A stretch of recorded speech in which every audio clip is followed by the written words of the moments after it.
hormati kepala sekolah SD Negeri Kampung Bidung, juga guru dan guru yang telah hadir di sekolah yang kita cintai ini. Baik Bapak Ibu, hari ini kita adakan acara pemaparan dari peserta kita, rekan kita dari guru penggerak angkatan 11 yang akan memulai paparan pada hari ini. Baik, sebelum kita memulai acara hari ini, mari kita sama-sama kita berdoa dengan menggunakan basmalah. Berdoa juga.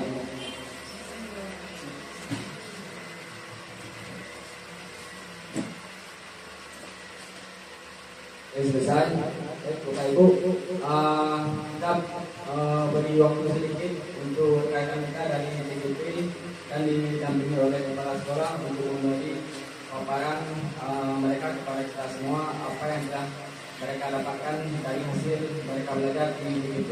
Mudah-mudahan yang mereka sampaikan memberi ilmu tambahan buat kita semua sehingga kita memberikan rasa dampak positif terhadap peserta didik kita di sekolah. Kepada mungkin akan disampaikan kesimpulan dari kepala sekolah kepada bapak kepala sekolah beserta masyarakat.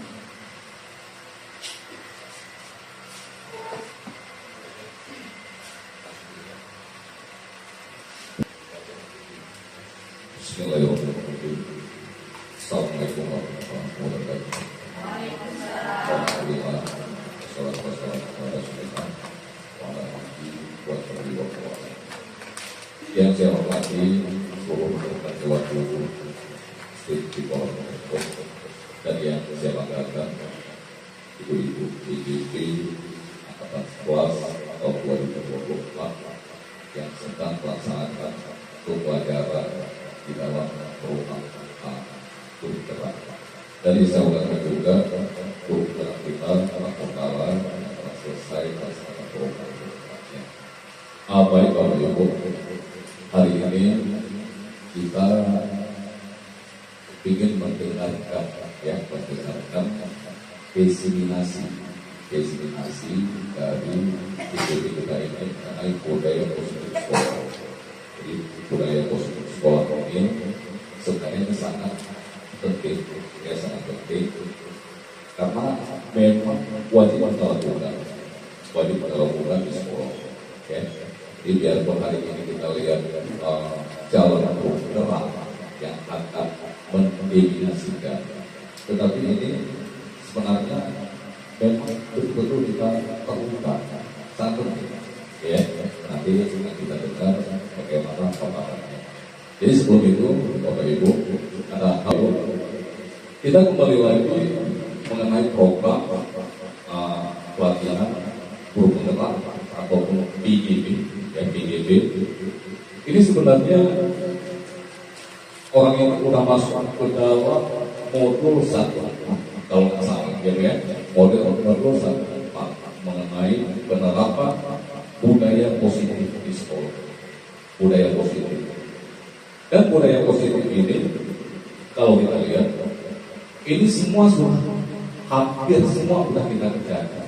Hampir semua. Termasuk budaya positif kita 5 menit bersih. Itu budaya positif.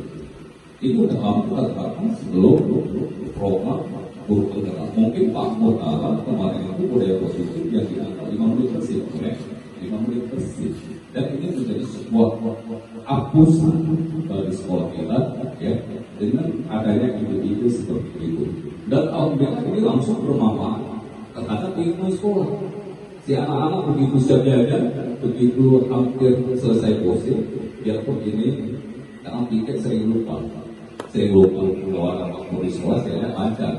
Tapi begitu Pak Mur akan datang, ini sering mandel dua pikirnya. Jadi nanti ini diketatkan lagi, tugas tiket mengumumkan bahwa kita sudah sampai pada jam ataupun menit bersih. Ini kita saya lihat di YouTube. Ini program kita ini hampir sama dengan SD Negeri 1 Jakarta. Hampir sama. Kemarin sambil saya browsing di itu muncul SD 1 Jakarta. Ini luar biasa. Orang menerapkan program budaya positif dengan 5 menit bersih. Dan selanjutnya Bapak Ibu, Di dalam budaya positif ini banyak sekali yang termasuk di dalamnya, termasuk saling menghargai, ya, antara guru dengan guru, saling berkolaborasi, saling menghargai guru dengan siswa, siswa peserta didik dengan guru. Jadi ini masuk di dalam budaya positif. Termasuk di dalam budaya positif itu segitiga restitusi. Di segitiga restitusi kami melaksanakan karya kemarin itu bulan 3 mengenai disiplin positif, budaya positif dan segitiga restitusi. Jadi nanti akan dipaparkan oleh orang-orang hebat kita ini, ya, ada Bu Enta, Bu Khadijah dan Bu Sabrida.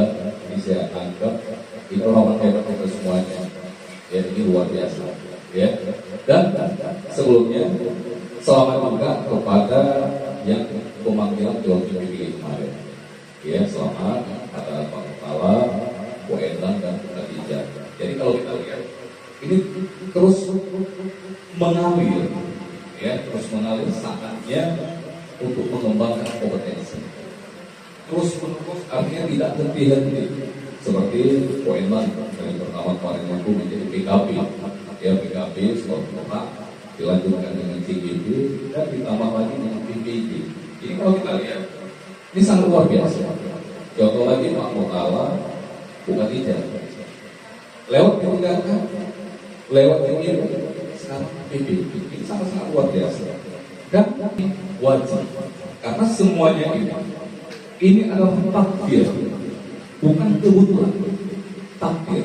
Karena tiap langkah kita, tiap pergerakan kita, tiap rezeki yang kita dapatkan, ini adalah takdir. Selamat kepada Pak Kepala, Bu Khadijah dan Bu Enta mengikuti pendidikan guru. Saya tidak mau, ya. Kalau saya mau ngomong, kan bisa juga. Saya kepala sekolah pemberang, kan kehebatan saya sebenarnya, ya kan? Tapi jangan ada seperti itu. Kita ini berkolaborasi. Ya, tujuan kita apapun yang kita ikut, apapun yang kita kerjakan, tujuan kita adalah untuk anak-anak, untuk peserta didik kita. Karena sekarang yang dituntut pembelajaran yang berpihak dan berpusat kepada peserta didik. Apapun itu, apakah CGP, apakah PPG, tujuannya menerapkan pembelajaran yang berpihak dan berpusat kepada peserta didik. Bukan untuk itu. Untuk apa kita banyak kali sertifikat, ya, tapi ujung-ujungnya kita sering meninggalkan kelas. Ini bahaya. Ya, ini bahaya. Jangan gara-gara kita sibuk, kita PBO, belum tahu. Sedangkan kita ingin menerapkan pembelajaran yang berpihak kepada murid. Di saat pertama aja kita mengikuti pelatihan, tiba-tiba anak aja udah terbangkangan, anak aja udah jadi korban. Ini yang tidak dibenarkan. Ya, termasuk dalam PPG ini. Kemarin saya dengar Bu Ponuk Suryani kerja GDK. Sistem PPG APK. Ya, oke, Bapak Ibu, kita kembali lagi ke diseminasi. Diseminasi ini artinya penyebaran. Ya, penyebaran budaya positif. Jadi kalau ibu mendengar diseminasi, ya, ini ibaratnya seperti menyeminarkan, ya, menyebarkan apa budaya positif. Ya, jadi jangan yang saya bahas, nanti saya menjadi narasumbernya, biarkan orang ini yang membahas. Ya, oke, baik Bapak Ibu, terima kasih atas segala perhatian dan ini mudah-mudahan hari ini menjadi ilmu bagi kita, biarpun itu sudah kita terapkan, tapi kita kadang belum tahu apa itu. Ya, semua sudah kita terapkan, tapi kadang ini lagi, ya, ini sedikit institusi, ini disiplin positif, ini peraturan suasana kelas. Jadi hari inilah kita, ya, mungkin ini Bapak Ibu yang dapat saya sampaikan. Mohon maaf atas segala perhatian. Dengan mengucapkan bismillahirrahmanirrahim, diseminasi kegiatan pelatihan guru penerap angkatan kelas pada hari ini resmi kita buka. Salam, wabillahi taufiq wal hidayah. Assalamualaikum warahmatullahi wabarakatuh.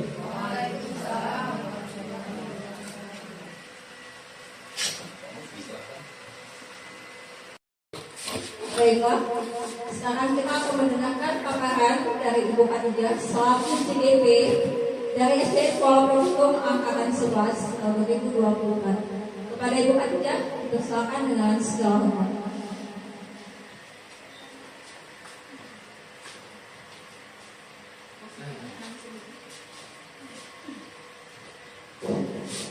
Baik. Assalamualaikum warahmatullahi wabarakatuh. Waalaikumsalam warahmatullahi wabarakatuh. Gimana kabarnya Ibu? Masih semangat? Semangat Bu. Iya, baik. Alhamdulillah, puji syukur kita panjatkan kehadiran Allah Subhanahu wa taala yang mana kita masih diberi kesehatan sampai dengan saat ini, dan juga salawat beriring salam kepada kepangkuan Nabi besar kita yaitu Nabi Muhammad Sallallahu Alaihi Wasallam. Penghormatan saya kepada Bapak Kepala Sekolah SDN Kuala Prawoto, dan juga yang saya banggakan seluruh Bapak Ibu Dewan Guru yang sudah bersedia menemani kami hari ini untuk mempresentasikan diseminasi budaya positif di SD Kuala Prawoto tercinta ini. Boleh tepuk tangan sekali buat guru-guru kami semua. Baik, terima kasih. Nah, berhubung banyak kegiatan yang sudah kita lakukan, sebelumnya kita akan membuat ice breaking biar semangat ya Bapak Ibu.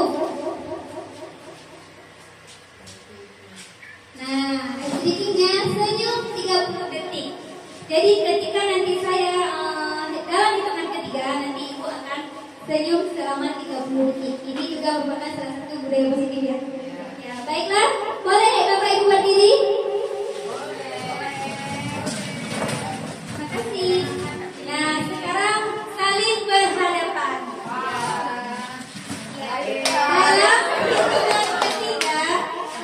Dalam hitungan ketiga Bu ya. Belum pun saya bilang kita pada senyum ya. Walaupun udah siang ya Bu ya. Semangat ya.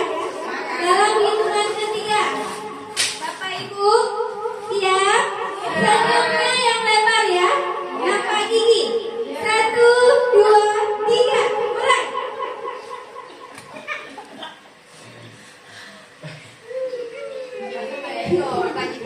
Iya.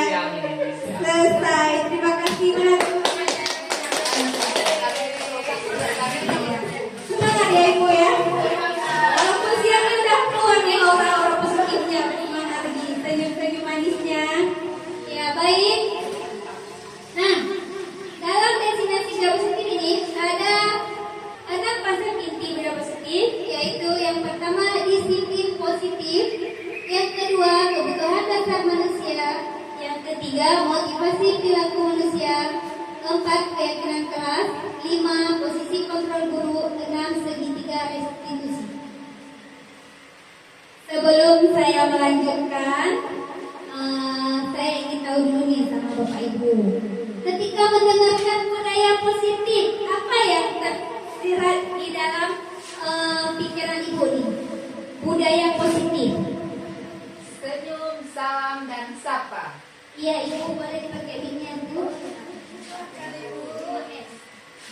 Assalamualaikum warahmatullahi wabarakatuh. Waalaikumsalam warahmatullahi wabarakatuh. Menurut saya pribadi budaya positif adalah senyum, salam, dan sapa. Sekian, terima kasih. Iya, terima kasih Bu Lisa. Kita kasih aplaus dulu buat Bu Lisa. Mungkin ada lagi yang mau berbagi tentang budaya positif?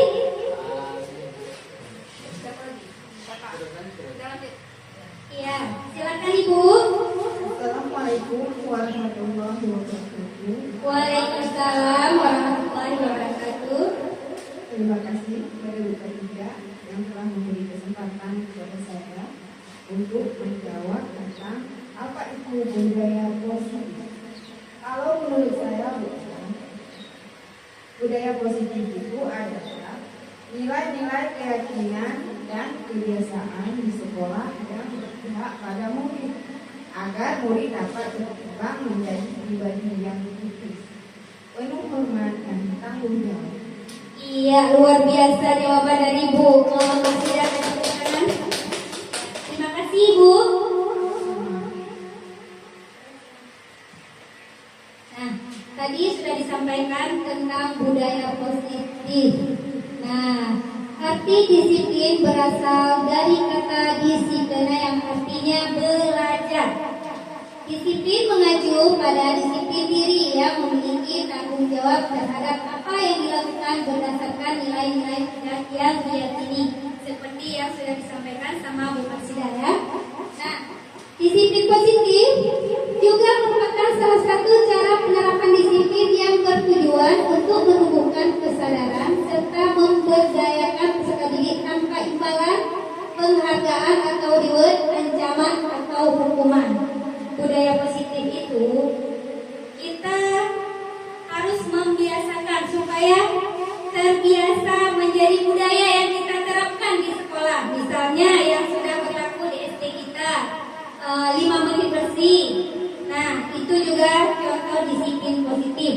Karena dengan terbiasa selalu kita lakukan, itu menjadi budaya di SD tercinta kita ini. Nah, dan juga banyak lagi budaya positif yang sudah kita terapkan, yaitu dengan menunggu siswa di pintu pagar, menyalami siswa, itu juga budaya positif yang sudah kita lakukan di SD Kuala Kabuto. Sebagai pendidik, tujuan kita adalah menciptakan peserta didik yang memiliki disiplin diri sehingga mereka berperilaku mengacu kepada nilai-nilai kebajikan universal dan memiliki motivasi intrinsik dalam perubahan-perubahan perilaku ke arah yang lebih baik. Dengan selalu kita menerapkan budaya positif, itu akan selalu menjadi kebiasaan tersendiri buat siswa-siswa kita, tanpa harus kita mengingatkannya kembali, karena sudah terbiasa budaya di SD. Jadi anak-anak akan menanamnya nilai-nilai positif yang baik yang selalu akan diterapkan. Yang kedua, kebutuhan dasar manusia. Nah, kebutuhan dasar manusia adalah merupakan unsur-unsur yang dibutuhkan oleh manusia dalam menjaga keseimbangan, baik secara fisiologis maupun psikologis. Hal ini tentunya bertujuan untuk mempertahankan kehidupan dan kesehatan. Nah, Bapak Ibu, kita sebagai manusia, apa sih yang kita butuhkan?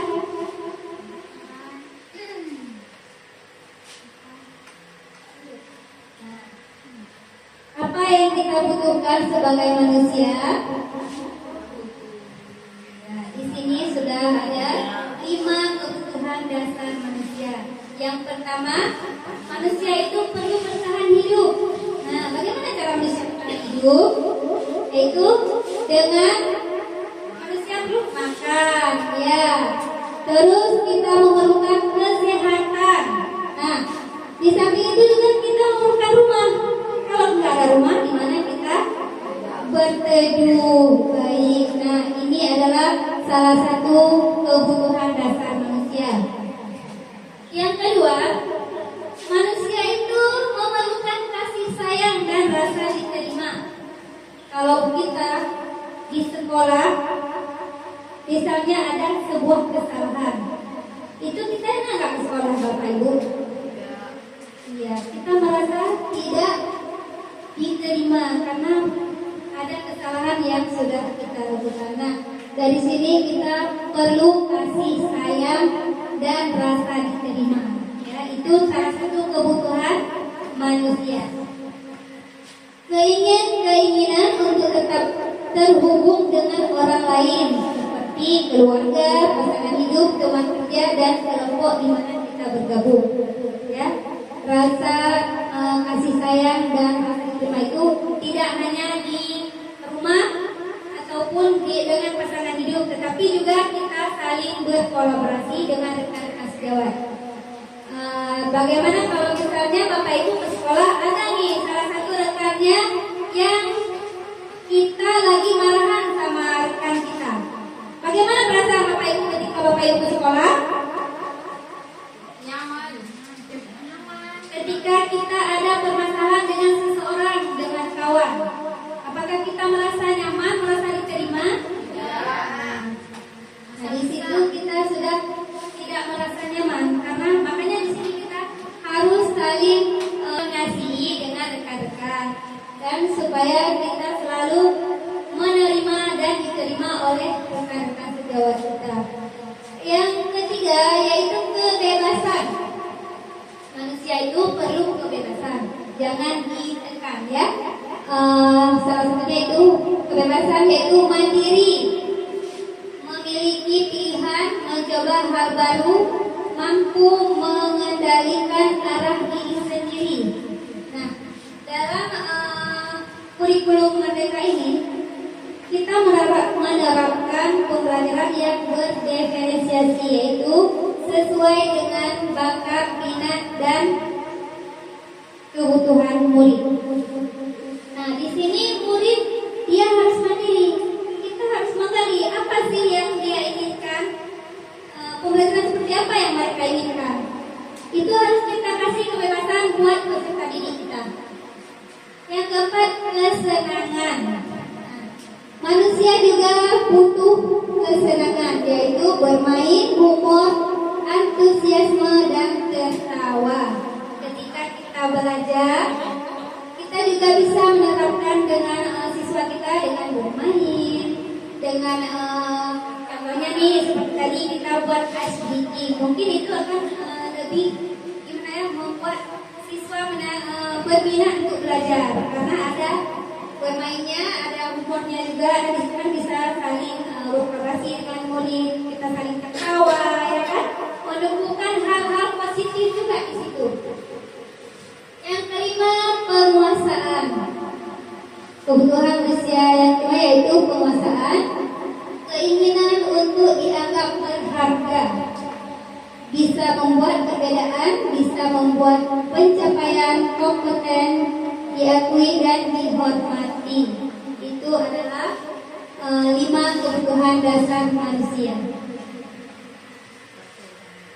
Disiplin positif yang ketiga yaitu motivasi perilaku manusia. Nah, Bapak Ibu, ketika Bapak Ibu mendengarkan motivasi, apa yang ada di benak Bapak Ibu? Boleh berbagi?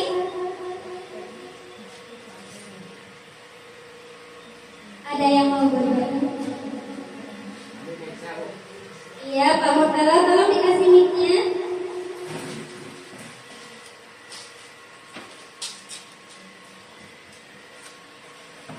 Baik, Assalamualaikum warahmatullahi wabarakatuh. Waalaikumsalam warahmatullahi wabarakatuh. Sedikit saya menanggapi tentang motivasi. Setiap orang mungkin punya motivasi sendiri dalam hidupnya. Sehingga apa yang kita kerjakan dengan ada motivasi, apa yang kita lakukan itu bersemangat. Mungkin yang sederhana bisa jadi orang terdekat jadi motivasi kita, ataupun keluarga kita, sahabat kita, ataupun orang-orang tertentu yang menjadi motivasi kita. Misalnya dalam proses pembelajaran, siapa yang menjadi motivasi kita? Kadang-kadang motivasi terlahir dari orang-orang hebat seperti kepala sekolah ataupun rekan-rekan kita sukses. Itu juga berdampak bagi kita untuk kita supaya lebih bersemangat lagi agar kita bisa seperti mereka. Itu juga merupakan motivasi.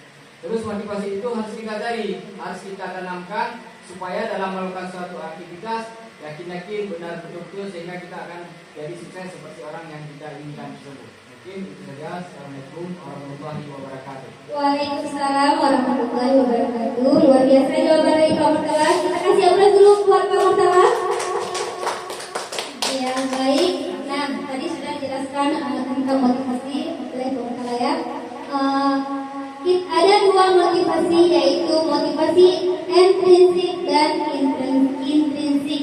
Nah, motivasi intrinsik itu yaitu kita melakukannya untuk menghindari hukuman atau ketidaknyamanan, bukan dari diri kita sendiri, tapi harus ada dari mengharapkan imbalan dari orang lain atau mengharapkan pujian. Nah, untuk menghindari hukuman. Itu salah satu motivasi intrinsik, ya. Bukan motivasi untuk menghargai diri sendiri, ya. Yang kedua, motivasi intrinsik yaitu untuk menjadi orang yang mereka inginkan dan menghargai diri sendiri dengan nilai-nilai yang diyakininya. Motivasi intrinsik itu yaitu kita ketika melakukan sesuatu betul-betul untuk mengembangkan diri kita, jangan mengharapkan imbalan atau pujian. Ya, kadang-kadang kita, ini hari Senin, sekolahnya datang cepat, jadi kita harus cepat-cepat, jangan mendahului sekolah. Itu bukan motivasi dari intrinsik, tapi motivasi dari ekstrinsik. Kenapa? Karena kita mengharapkan pujian dari kepala sekolah ataupun dari rekan sejawat. Kalau misalnya hari Selasa atau hari lain kepala sekolahnya telat, jadi kita enggak. Jadi motivasi itu harus kita tanamkan dari diri sendiri. Mau seperti apa motivasi kita ke depannya. Nah, di sini ada hukuman, konsekuensi dan restitusi. Bagaimana sih hukuman itu? Hukuman itu tidak terencana, tapi tiba-tiba. Ketika kita memberi hukuman kepada siswa, apakah kita merencanakannya dulu? Tidak. Nah, itu salah satu hukuman. Dan murid tidak tahu apa yang akan terjadi atau dilibatkan ketika kita membuat hukuman. Kita tidak akan menanyakannya kepada murid, tapi langsung kita memvonisnya, ya. Yang ketiga, hukuman itu bersifat satu arah, yaitu dari guru saja, tidak dari murid. Yang keempat, berupa hukuman fisik atau psikis. Nah, itu menyakiti, ya. Sedangkan konsekuensi, dia terencana, disepakati sesuai dengan peraturan. Nah, ketika kita membuat peraturan, pasti kita akan membuat konsekuensinya. Yang kedua, murid tetap dibuat tidak nyaman, tapi akhirnya murid kalau kita kasih konsekuensinya, dia juga merasa tidak nyaman. Yang ketiga, sikap guru selalu memonitor murid. Restitusi yaitu proses menciptakan kondisi bagi murid untuk memperbaiki kesalahan. Yang kedua, proses kolaborasi yang mengajarkan murid untuk mencari solusi sendiri. Nanti juga akan kita bahas di slide selanjutnya, ya. Nah, sekarang ini tindakan guru. Di sini nanti akan kita jawab hukuman atau sanksi atau konsekuensi. Boleh saya membagikan sticky note-nya? Boleh, ya?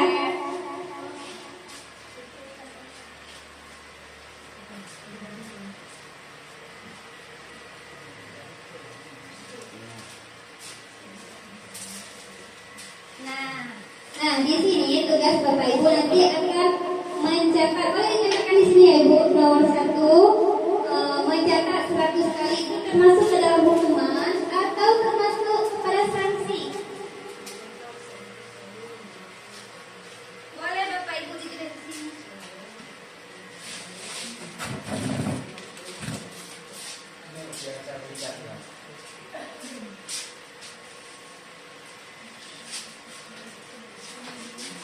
Ya. Boleh ditulis ya, di situ ini ada beberapa pernyataan ini. Ada 7 pernyataan.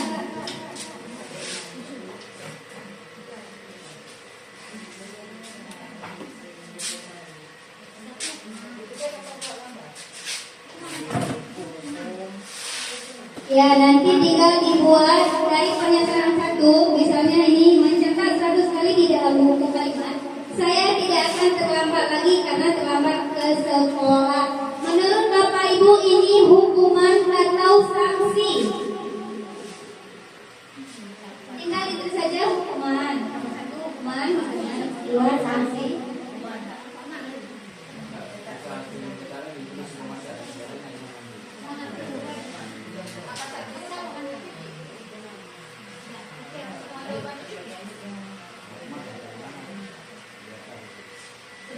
Ya, yang kedua, yang sudah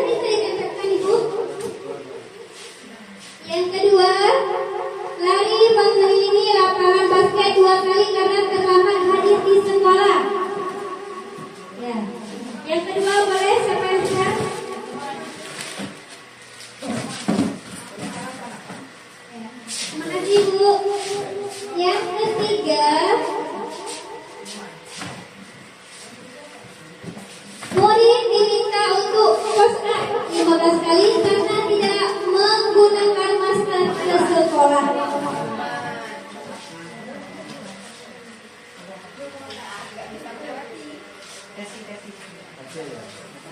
Iya, terima kasih.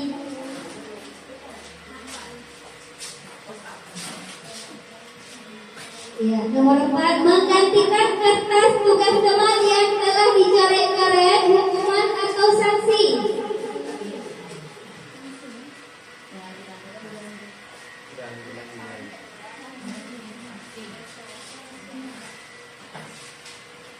Ya, nomor 4, menggantikan kertas tugas teman yang telah dicoret-coret, hukuman atau sanksi.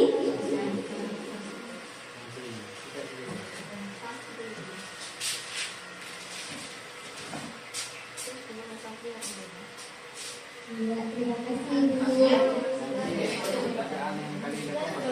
Nah, yang kelima, membersihkan tumpahan air di meja tulis karena tersenggol pada saat belajar, hukuman atau sanksi. Mungkin bisa berbagi langsung Ibu.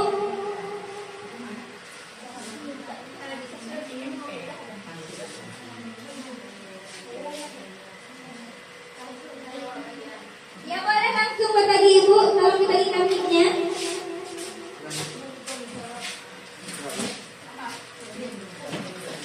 Membersihkan tumpahan air di meja tulis karena tersenggol pada saat belajar.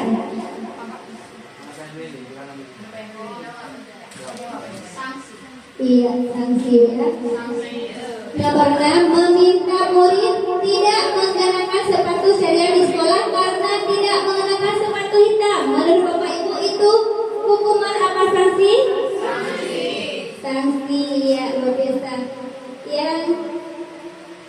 Yang ketujuh, lari mengelilingi lapangan basket 2 kali karena terlambat 10 menit untuk pelajaran PJOK.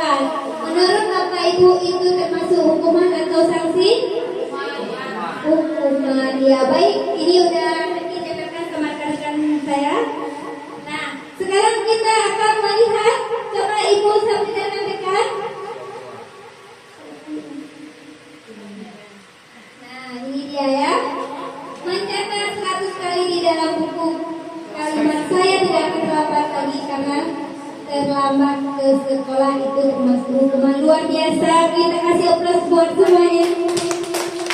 Terima kasih Bapak Ibu.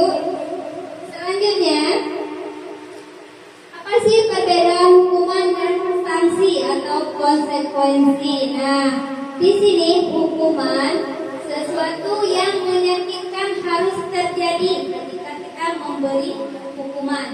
Sedangkan sanksi sesuatu harus terjadi karena kesepakatan. Misalnya di kelas kita sudah membuat kesepakatan, kalau dilanggar kita akan memberikan sanksi. Yang kedua, contoh hukuman membuat anak sakit atau fisik maupun hati untuk jangka waktu lama. Ketika kita memberi hukuman, sebagian anak mungkin sudah kebal karena kita di daerah Mesir, tapi sebagian anak dia akan sakit hati dan itu akan prosesnya lama karena kalau sakit hati mungkin nggak semudah yang kita bayangkan. Begitu kita minta maaf langsung hilang, tapi tidak, pasti akan membekas ya. Nah, sedangkan sanksi membuat anak merasa tidak nyaman dan dalam jangka waktu yang pendek. Itu perbedaan hukuman dan sanksi. Yang ketiga, hukuman anak membenci kedisiplinan. Ketika kita memberi hukuman ini harus seperti ini disiplinnya. Kita hukum dia, kelamaan anak itu akan membenci tentang kedisiplinan. Sedangkan kalau kita kasih sanksi, anak menghargai disiplin. Yang kelima, hukuman yaitu paksaan. Ya, ketika kita beri hukuman itu suatu pemaksaan. Sedangkan sanksi stimulus tanggapan. Yang keenam, hukuman mendorong anak menyakiti diri sendiri. Sedangkan sanksi mendorong anak agar mudah menyesuaikan diri, karena dengan sanksi anak akan kedepannya mendorong diri lebih baik lagi. Sedangkan kalau hukuman dia akan menyakiti diri sendiri. Yang keenam, konsep diri yang buruk. Nah, yang konsekuensinya konsep diri yang baik. Ketika kita memberi hukuman, anak ini pasti akan berpikir dia tuh jahat, kan akan menyakiti dirinya, akan berpikir kalau dia itu sifatnya itu buruk ya. Tapi kalau sanksi mungkin dia akan lebih ke arah baik lagi. Contoh lagi, hukuman anak belajar untuk menyembunyikan kesalahan. Ketika kita memberi hukuman, pasti anak kalau berbuat salah, apakah dia mau mengakuinya? Tidak. Kenapa? Karena dia takut sama hukuman yang akan kita berikan. Tapi kalau sanksi, anak belajar untuk mematuhi peraturan. Nah, contoh lagi hukuman itu marah, rasa bersalah, dipermalukan, merasa tidak dihargai. Itu adalah nilai dari hukuman. Anak ini pasti akan merasa marah, dia kan? Karena dia merasa dipermalukan. Apalagi kita menghukumnya di depan kawan. Kalau kita melakukan di depan kawan-kawannya, mereka pasti akan merasa, nah, ujung-ujungnya kawannya akan mengejek, malu. Jadinya anak itu kan merasa dipermalukan di depan kawan-kawan. Sedangkan sanksi kehilangan hak, dibuat tidak nyaman, diasingkan untuk sementara. Itu perbedaan hukuman dan sanksi. Nah, yang keempat, posisi kontrol guru. Ya, ada 5 posisi kontrol guru, yaitu sebagai penghukum, pemantau, pembuat merasa bersalah, dan manajer. Menurut Bapak Ibu ini yang sudah lama di sini, di posisi manakah Bapak Ibu? Manajer, teman, pemantau. Iya. Kita usahakan jangan sampai menggunakan posisi kontrol penghukum ya. Nah, sebaiknya disiplin yang harus kita terapkan ini yaitu sebagai teman dan manajer. Pemantau itu 3 bisa kita terapkan. Contoh penerapan 5 posisi kontrol guru. Siswa datang terlambat ke sekolah. Bagaimana cara kita kalau kita di posisi penghukum?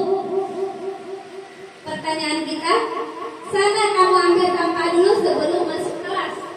Itu posisi kita sebagai penghukum. Dia sudah terlambat ke sekolah, yang seharusnya dia sudah ikut dengan rekan-rekannya belajar, tapi kita sudah menghukumnya dengan mengambil sampah. Ya kan? Waktunya ketika dia terlambat ke sekolah, mungkin dia ada alasannya sendiri. Tapi tiba-tiba di sekolah dia udah buru-buru dari rumah ke sekolah, sampai ke sekolah kita kasih hukuman lagi untuk dia. Nah, ini salah satu pertanyaan penghukum. Yang kedua, sudah berapa kali ibu atau bapak mengingatkan kamu agar tidak datang terlambat? Kamu sudah membuat ibu dan bapak kecewa. Nah, dengan menimbulkan pertanyaan seperti itu, posisi kontrol kita itu membuat merasa bersalah. Mungkin dengan ada kita yang lembut sedikit, dia akan merasa bersalah ketika kita menanyakan seperti itu.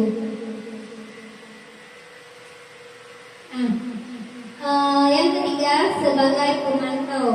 Kalau kita sebagai pemantau, mungkin kita bisa menanyakan, kamu sudah melanggar aturan sekolah atau kelas kita. Kamu tahu apa konsekuensinya?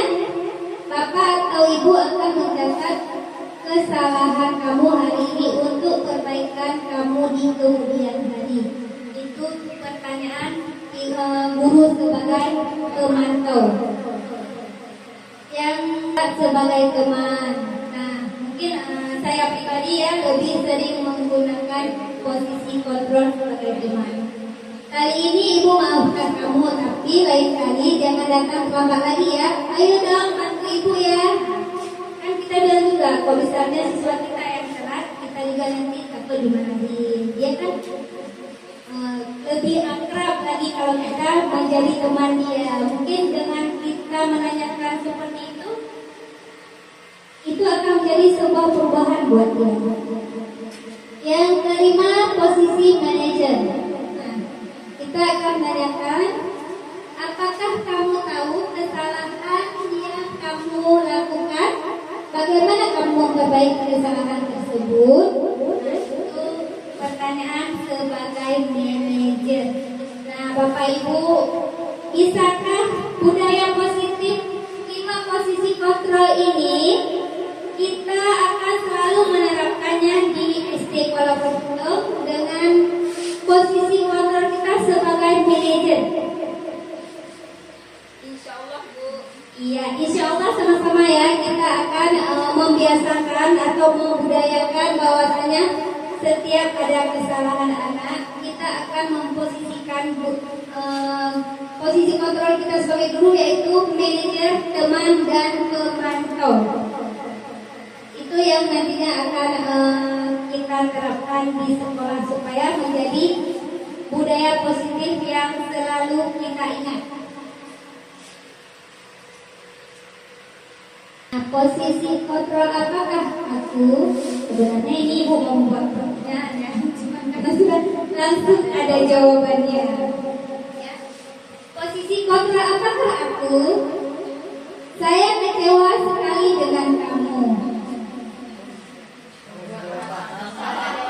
Iya, membuat merasa bersalah. Ini adalah salah satu kalau misalnya kita bertanya seperti itu kepada siswa, kita berarti sudah tahu pertanyaan itu berarti kita berada di posisi kontrol, membuat merasa bersalah. Nah, yang kedua, kamu tidak pernah benar-benar melakukannya. Itu adalah posisi kontrol yang kita ambil sebagai penghukum. Yang ketiga, ayolah lakukan demi Bapak Ibu ya. Itu sebagai teman. Yang keempat, kamu tidak pernah mendapat nilai jika tidak mengerjakan tugas. Itu sebagai pemantau. Supaya apa? Supaya dia mau mengerjakan tugasnya. Yang kelima, apa rencanamu untuk menyelesaikan masalah ini? Itu sebagai manajer. Nah, sekarang kita akan masuk kepada keyakinan kelas. Bapak Ibu masih semangat? Iya. Biar lebih semangat lagi, bagaimana kalau kita buat ice breaking terlebih dahulu ya, biar gak ngantuk karena ini cuacanya pun panas. Udah siang ya, Bapak Ibu ya. Boleh dah kita buat ice breakingnya? Boleh. Udah, Bapak Ibu sekarang coba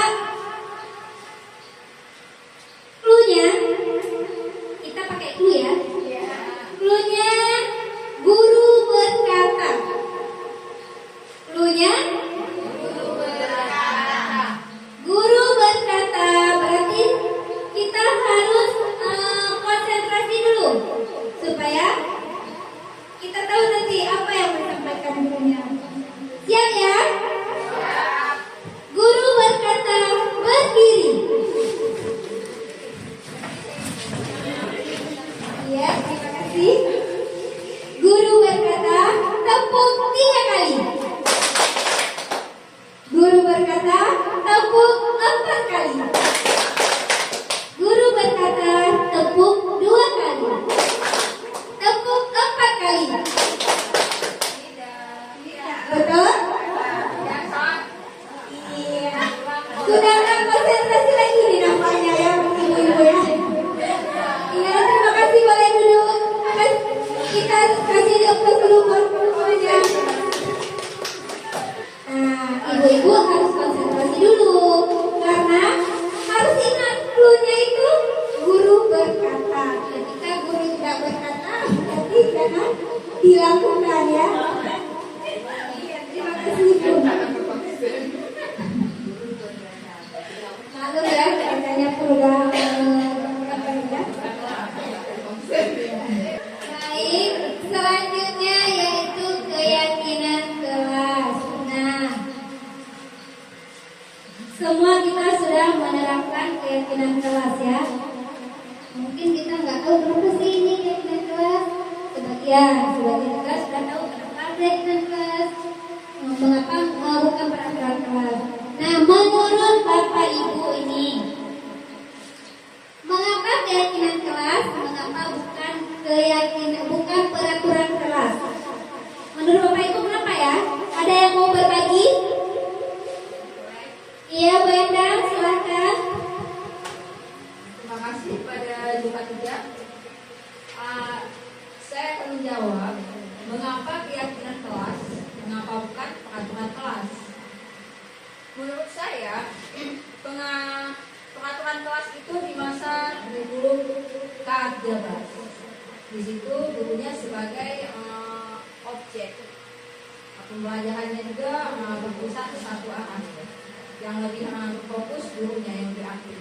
Tetapi di masa kurikulum merdeka, peraturan kelas itu diubah menjadi keyakinan kelas, di mana pembelajarannya berdiferensiasi menurut bakat, minat, dan kebutuhan peserta didik. Maka keyakinan kelas juga melibatkan seluruh warga sekolah, baik guru dan peserta didik. Sekian itu, terima kasih. Iya, luar biasa. Kita kasih plus buat Bu Endang.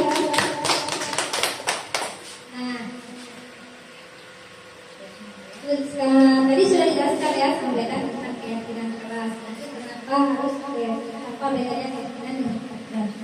Nah, pembentukan keyakinan kelas itu ada langkah-langkahnya. Ada 6 langkah dalam kita membuat keyakinan kelas. Yang pertama, keyakinan kelas bersifat lebih abstrak daripada peraturan yang lebih rinci dan konkret. Keyakinan kelas berupa pernyataan-pernyataan universal. Nah, keyakinan kelas itu kita buat secara abstrak ya, singkat aja, jangan terlalu panjang, nanti siswanya tidak mudah mengingat. Tapi ketika kita membuat keyakinan kelas dengan lebih abstrak, misalnya ini hadir tepat waktu, jadi itu mudah sekali diingat oleh siswa, ya kan? Nah, kalau kita buatnya panjang lebar, ketika kita tanya sama anak, anaknya pun baru dikatakan ya, masih pikir-pikir juga. Tapi ketika kita buat secara abstrak itu singkat, itu akan selalu ada di ingatannya. Yang kedua, keyakinan kelas senantiasa dibuat dalam bentuk positif. Keyakinan kelas hendaknya keyakinan kelas tidak terlalu banyak. Dalam membuat keyakinan kelas, kita tidak harus menggunakan kalimat yang panjang atau banyak, tapi cukup 7 atau 6 saja yang nantinya mudah diingat oleh siswa. Keyakinan kelas sebaiknya sesuatu yang dapat diterapkan di lingkungan tersebut. Kita dan siswa akan, kalau membuat keyakinan kelas, misalnya apa sih yang siswa kita inginkan di kelas, kita akan menanyakan kepada mereka terlebih dahulu supaya itu adalah menjadi disiplin mereka dalam mengerjakan apa yang sudah mereka tuliskan, atau mereka yakini sendiri mereka menginginkan kelas yang seperti apa. Nah, ketika pembelajaran berlangsung, mereka menginginnya seperti apa di kelas. Itu juga itu termasuk dalam pembentukan keyakinan kelas yang nantinya sama-sama akan dijaga dan dilaksanakan di kelas, supaya keyakinan yang mereka tulis berjalan sesuai dengan harapan dan keinginannya. Dalam membuat keyakinan kelas, semua warga kelas hendaknya ikut berkontribusi dalam pembuatan keyakinan Selanjutnya, lewat kegiatan berpendapat bersedia meninjau kembali keyakinan kelas dari yang sudah mereka sepakati dari waktu ke waktu. Nah, Bapak Ibu, ini adalah salah satu dokumentasi yang saya buat ketika membuat keyakinan kelas, yaitu dengan melakukan sosialisasi kepada siswa. Lalu saya meminta siswa untuk menuliskan. Dalam sosialisasinya saya menanyakan apa sih yang mereka inginkan di kelasnya, pembelajarannya seperti apa, peraturannya mau bagaimana. Nah, di sini semua siswa antusias untuk menulisnya. Lalu saya meminta mereka untuk menempelkan di papan yang nantinya akan kita revisi bersama. Dan saya juga melibatkan siswa dalam menyusun, untuk membaca dan menyusunnya. Nah, ini hasil dari kesepakatan kelas yang sudah saya lakukan. Yang pertama yaitu hadir tepat waktu. Nah, itu adalah salah satu keyakinan yang sudah disepakati. Yang kedua, berdoa sebelum dan sesudah belajar. Keyakinan yang ketiga, belajar dengan bersungguh-sungguh. Nah, yang keempat, menjaga kebersihan kelas dan sekolah. Yang kelima, buang sampah pada tempatnya. Mungkin dengan mereka melakukan menulis keyakinan seperti itu dengan singkat, itu kan bisa diingat, mudah diingat dan mudah dipahami. Yang keenam, sopan santun. Itu adalah salah satu keyakinan kelas yang sudah kami buat. Nah, sekarang kita sudah masuk di segitiga restitusi. Segitiga restitusi adalah suatu proses dialog yang dijalankan oleh guru agar dapat menghasilkan murid yang mandiri dan bertanggung jawab. Nah, sebenarnya kita sudah melakukan apa sih itu restitusi? Apa itu segitiga restitusi? Namun kita tidak tahu itu adalah yang sudah terjadi di sekolah juga termasuk segitiga restitusi. Kami juga ini baru tahu ya, karena dari modul 1-4 ini kami baru belajar apa itu segitiga restitusi.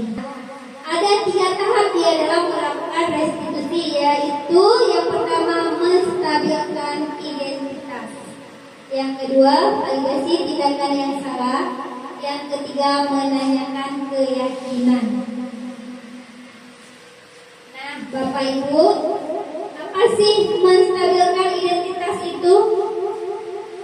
Ketika menstabilkan identitas, bagian dasar dari segitiga yang bertujuan untuk mengubah identitas anak dari orang yang gagal karena melakukan kesalahan menjadi orang yang sukses. Nah, ini ada beberapa pertanyaan ketika kita menstabilkan identitas. Yang pertama, kita akan menanyakan kepada murid, berbuat salah itu tidak apa-apa. Tidak ada manusia yang sempurna. Saya juga pernah melakukan kesalahan seperti itu. Kita bisa menyelesaikan ini. Kamu sedang menjadi teman yang baik buat dirimu sendiri. Itu salah satu cara kita menstabilkan identitas.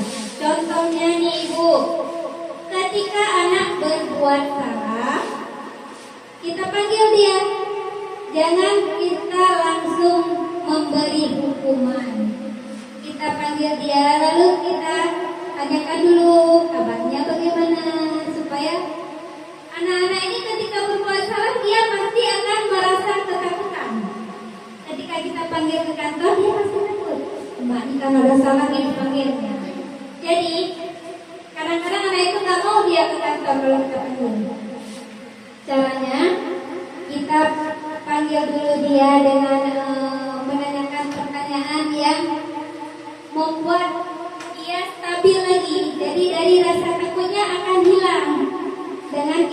mengajukan pertanyaan seperti yang sudah saya sebutkan tadi. Mungkin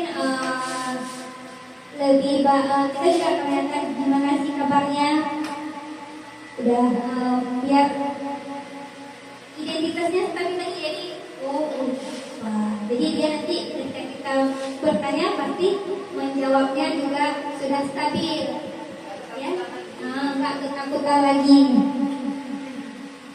Yang kedua, kita menstabilkan identitas, kita akan melakukan validasi tindakan yang salah dengan menanyakan, menurut kamu apa yang kamu sudah lakukan itu apa sudah benar? Yang selanjutnya yaitu menanyakan keyakinan. Menanyakan keyakinan berdasarkan prinsip teori kontrol bahwa pada dasarnya kita termotivasi secara intrinsik. Nah, bagaimana kita akan menanyakan keyakinan terhadap siswa yang ketika kita melakukan restitusi, yaitu dengan menanyakan apa keyakinan kelas kita. Yang kedua, nilai-nilai apa yang telah disepakati bersama. Seperti apa gambaran sebuah kelas yang ideal menurut kamu? Kamu ingin menjadi orang yang seperti apa?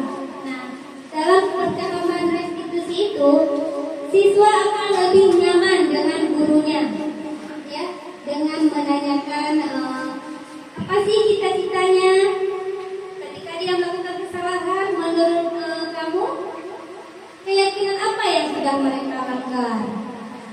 Itu adalah 3 tahap restitusi. Nah, sekarang ini adalah salah satu contoh penerapan restitusi segitiga yang sudah saya lakukan.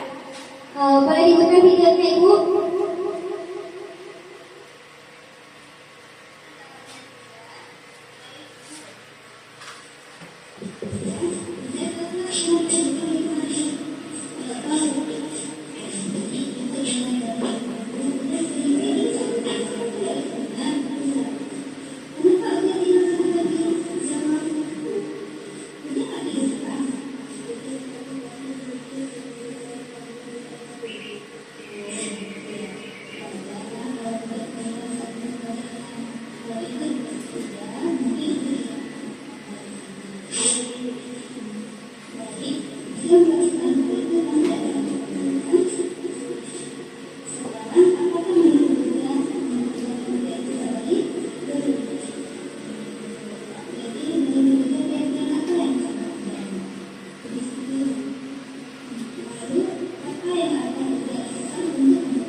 Baik, terima kasih. Nah, itu tadi contoh salah satu segitiga restitusi yang sudah saya lakukan di kelas 5 ya.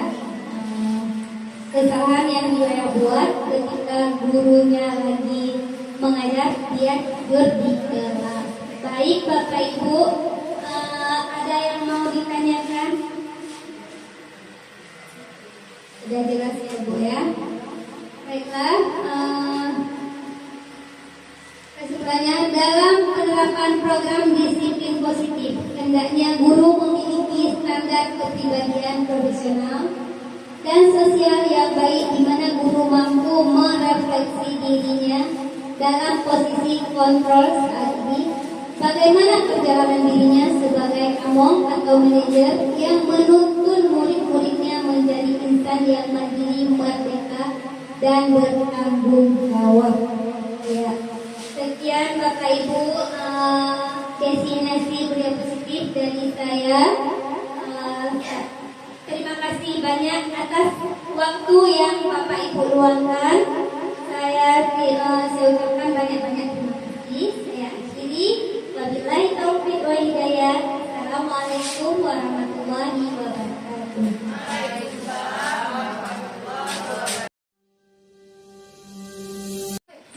Assalamualaikum warahmatullahi wabarakatuh. Perkenalkan, nama saya Murtala Sidik, guru PJOK dari SDN Kuala Prapuntung.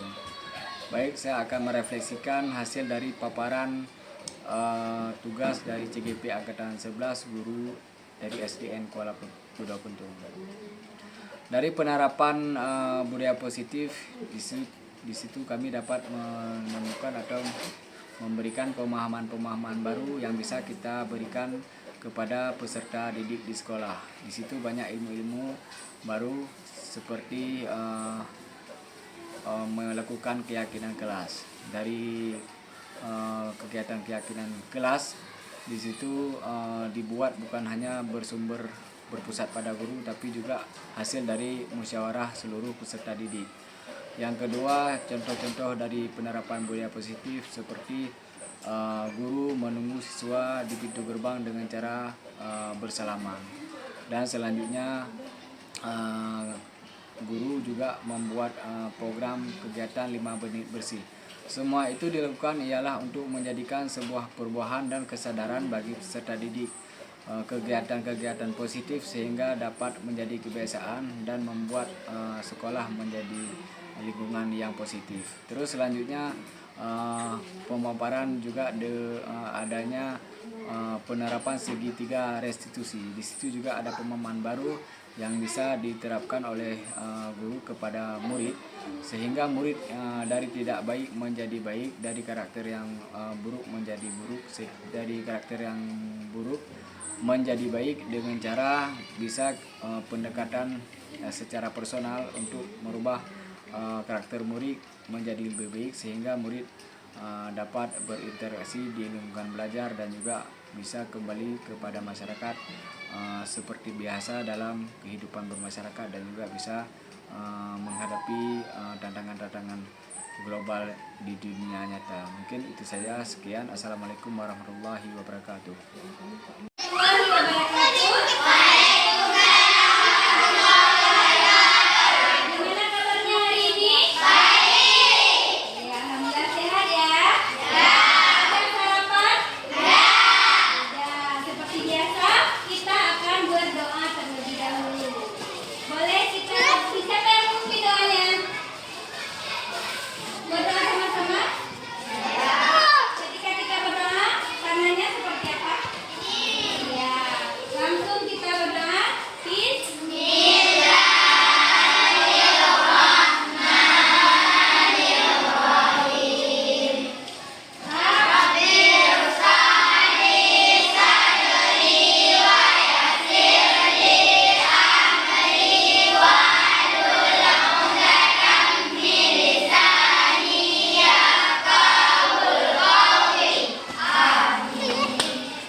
Keyakinan kelas, Ibu akan membuat SDK. SDK-nya guru berkata. Apa clue-nya? Guru berkata. Clue-nya guru berkata. Guru berkata berdiri. Untuk berdiri, ya. Guru berkata tepuk 2 kali. Guru berkata tepuk 3 kali.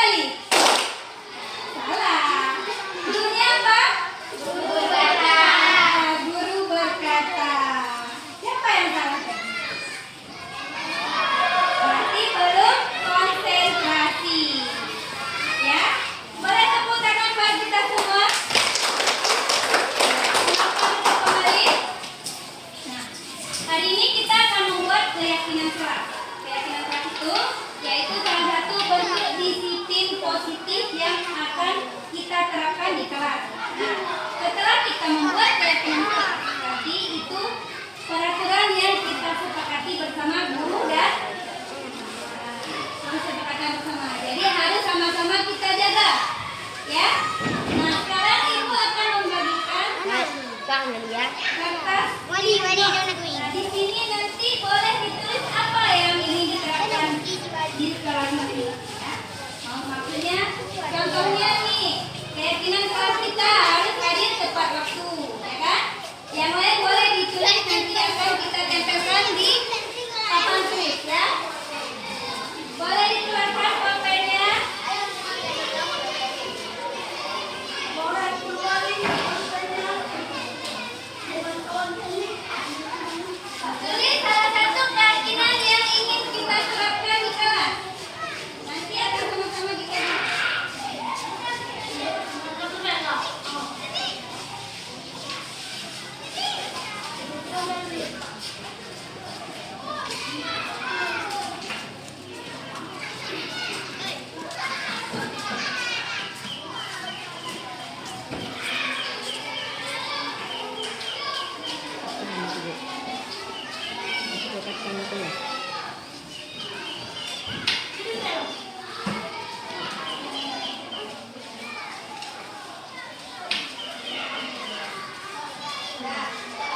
Boleh ditulis masing-masing keyakinan yang ingin diterapkan. Yang sudah siap boleh ditempelkan di papan, ya. Yang sudah siap menulis boleh ditempelkan di papan. Sudah siap boleh nak ditempelkan, Pak? Boleh ditempelkan. Nanti akan kita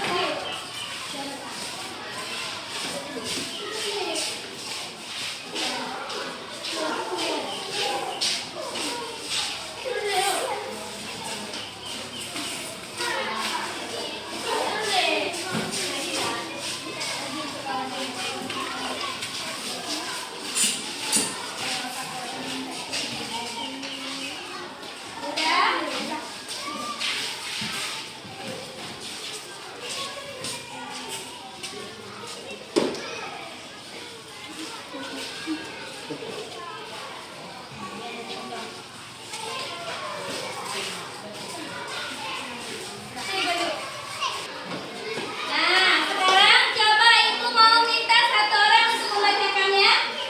Siapa yang mau bantu Ibu buat baca? Najwa? Silakan Najwa. Semuanya coba didengar, ya.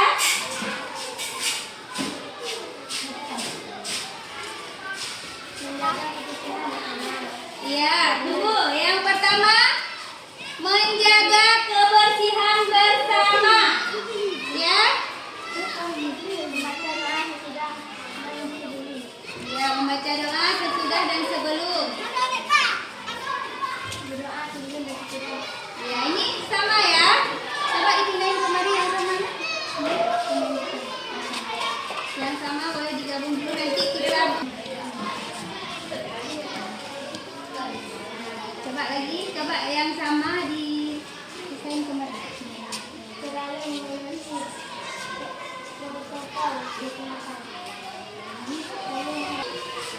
Tiga pertanyaannya, ya. Yang sama disatukan, ya, biar kita nanti bisa membuat. Masukkan ke sini.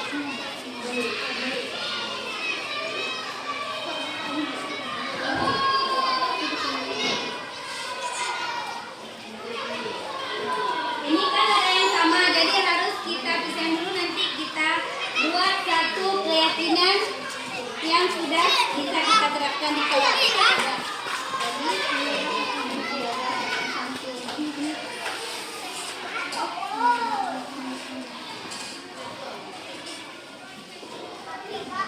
Saling menghormati, tepat waktu.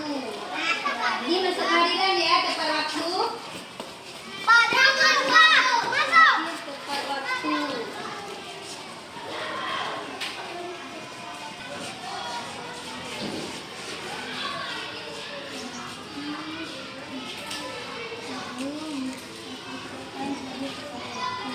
Ini banyak yang pilih hadir tepat waktu, ya.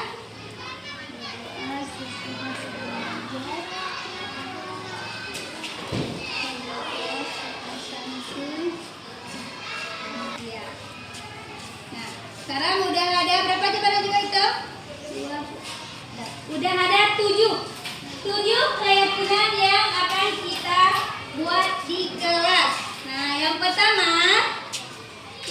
pertama, hadir tepat waktu atau disiplin waktu. Dah. Terima kasih Najwa. Tepuk tangan buat Najwa. Nah, keyakinan yang pertama ini kan sudah kita buat bersama. Jadi harus sama-sama kita jaga. Harus sama-sama kita jaga supaya pembelajaran kita disiplin di kelas. Ya, ini salah satu budaya positif yang sama-sama kita terapkan. Ini kesepakatan kita bersama. Nah, yang pertama yaitu disiplin waktu atau hadir tepat waktu. Jadi kehadirannya harus tepat waktu. Ini kita buat bersama, jadi jangan dilanggar ya. Yang pertama hadir tepat waktu. Yang kedua berdoa sebelum dan sesudah belajar. Ya, itu akan selalu kita terapkan. Yang ketiga menjaga kebersihan kelas atau lingkungan kita. Nah, setiap pagi kita harus selalu mulai sekolah kebersihannya harus dijaga. Jangan kita buang sampah di kelas. Tahu di mana tempat kita buang sampah? Tahu. Di mana? Iya, betul sekali. Nah, yang selanjutnya selalu menjaga protokol kesehatan. Ya, usahakan jangan jajan sembarangan. Terus yang kelima saling menghormati. Ya, ini buat kita buat sendiri kan? Kata sendiri kan? Saling menghormati. Jangan kita saling mengejek kawan-kawan ya. Bisa ya saling menghormati ya. Apa nggak bisa ini udah kita buat. Jadi jangan sampai kita ini hitam dan jelek. Nggak boleh kayak gitu ya. Nah, yang keenam belajar santai tapi serius. Ya, belajarnya santai tapi serius. Jangan lagi belajar jangan serius. Ini karena sudah dibuat katanya. Yang ketujuh sopan santun. Nah, itu sudah dibuat kesepakatannya. Yang ketujuh sopan santun. Ketika kita berbicara dengan guru harus memiliki etika. Jangan gurunya asik menjelaskan di depan, kita pun di belakang menjelaskan. Siapa yang akan mendengarkan? Ada? Nah, ini sudah kita buat kesepakatan. Nanti akan kita buat yang lebih cantik menggunakan gambar-gambar yang lebih unik lagi ya. Jadi hari ini kita sudah membuat kesepakatan kelas. Sama-sama akan kita jaga. Ya. Untuk apa kita buat keyakinan kelas? Untuk apa? Supaya pembelajaran kita lebih disiplin. Ya. Boleh tepuk tangan buat kita semua yang sudah kasih saran. Baiklah, terima kasih untuk semuanya. Ibu akhiri, assalamualaikum warahmatullahi wabarakatuh. Waalaikumsalam warahmatullahi wabarakatuh. Perkenalkan nama saya Ega dari kelas B. Sangat penting agar membuat kita lebih baik lagi. Assalamualaikum warahmatullahi wabarakatuh. Assalamualaikum warahmatullahi wabarakatuh. Perkenalkan nama saya Khairul Baria dari kelas 5B.